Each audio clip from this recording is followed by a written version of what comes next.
Our world is full of the unexplainable. And if history is an open book, all of these amazing tales are right there on display, just waiting for us to explore. Welcome to the Cabinet of Curiosities.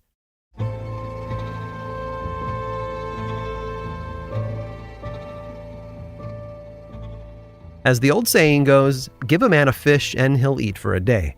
Teach a man to fish, and he'll eat for a lifetime. Education, to that enlightened fisherman, was as important as life itself. To some, it's the reason they were put on this earth in the first place. A good teacher can move us forward, make us better, make life a little more fulfilling. But a good teacher can do more than that. A good teacher can teach the unteachable and fulfill not only their lives, but the lives of those around them. Samuel Bisset was just such a teacher. He was born in Perthshire, Scotland in the early 1700s and originally sought work as a shoemaker before trying his luck in London at a different, more lucrative career. He was reading a story about an attraction at a local fair when he was struck with an idea that might have sounded absurd to anyone else. Bisset read of a horse that could perform odd tricks. The novelty, combined with his own stubborn refusal to settle down into one line of work, set him on a path toward becoming an animal trainer. He started by training a horse and a dog for his first act, then moved up from there. He trained one monkey to dance on a tightrope, while another held a lit candle and turned a barrel organ. Not content with his small zoo of performing animals, Samuel went bigger. Well, technically smaller, but with the plan to put on a grand musical performance with cats. Not those cats with the costumes and wigs, I mean actual cats. He purchased 3 kittens and worked with them for months, teaching them how to hit dulcimer strings with their paws so as to create music. The Cat's Opera, he called it, ran for almost a week and made Bisset rich, which only encouraged him to add more animals to his routine. He taught a rabbit how to play military marches on a drum with its hind legs. Small birds, such as sparrows and canaries, could spell anyone's name in the audience. And even though he already had a dog in his lineup, he taught a turtle how to play fetch. But while Bisset had proven successful in training animals with uncharacteristic talents to entertain crowds, none of his acts proved as financially successful as his Cat's Opera. He thought perhaps he had exhausted his opportunities in London and decided to take a show on the road, moving his human family and his furry family to Ireland for a new start. It was there where he encountered a seemingly unbeatable challenge. According to some local folks, the only animal that was too stubborn to train was a pig. It couldn't be done, they said. Samuel, of course, believed that he could prove them wrong. He accepted the challenge and purchased a black suckling pig for 3 shillings. He immediately taught it to lay down under the stool where he worked, but unfortunately that's about as much as the pig would learn at first. Samuel nearly gave it away until he looked at the problem from a different angle. He worked closely with the pig over the next 16 months, turning what was originally considered an obstinate and unreasonable animal into something akin to a loyal golden retriever. The learned pig, as it had come to be known, could do all sorts of amazing tricks to enthrall their audiences. It could tell time down to the second. It had an impeccable talent for picking out married folks from unmarried folks. It knew how to spell out a person's name and, in some cases, read a woman's mind. It could also kneel out of respect, the way you or I might do before the Queen. But not everyone loved Samuel and his learned pig. One night, a man wielding a sword broke into his hotel room with the intent to kill the pig. To him, the animal was an affront to God and everything decent. The man swung the sword around the room, destroying everything in his path, before plunging the blade into the unsuspecting trainer. Samuel begged the man to leave and showed him the permit he'd obtained from the chief magistrate for his pig to perform. The attacker accepted the proof, but threatened to drag Samuel to jail if he ever showed his face in that town again. It wouldn't matter, though. The injury he sustained became infected, and not long after, Samuel Bisset passed away. The pig, however, lived on. Not only did it continue to perform under a new owner, but it inspired similar acts all throughout the 19th century.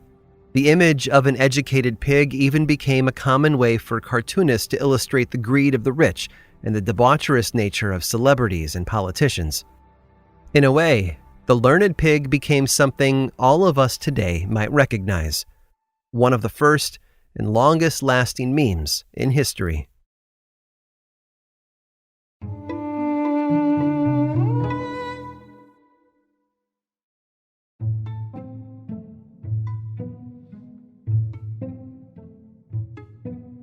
It's been said that beauty is fleeting.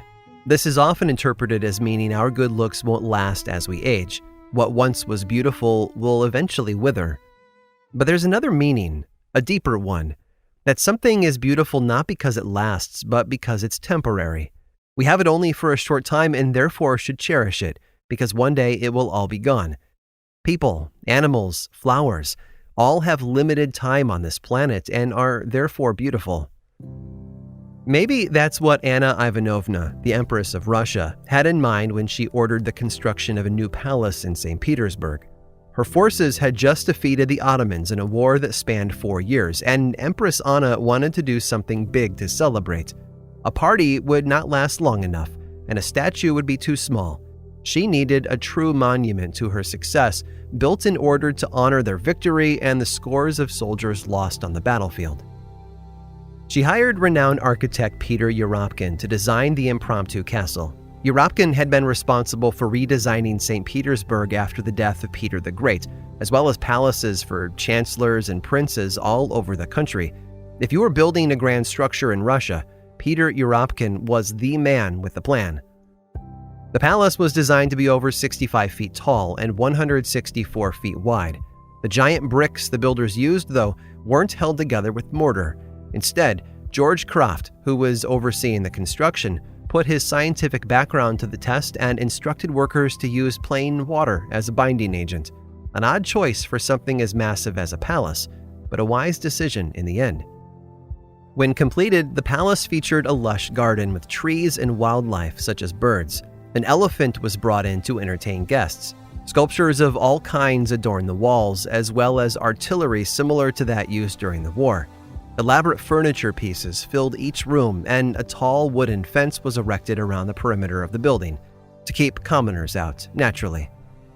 Once completed, the palace became a setting for ceremonies and amusing performances, including a mock wedding between two jesters.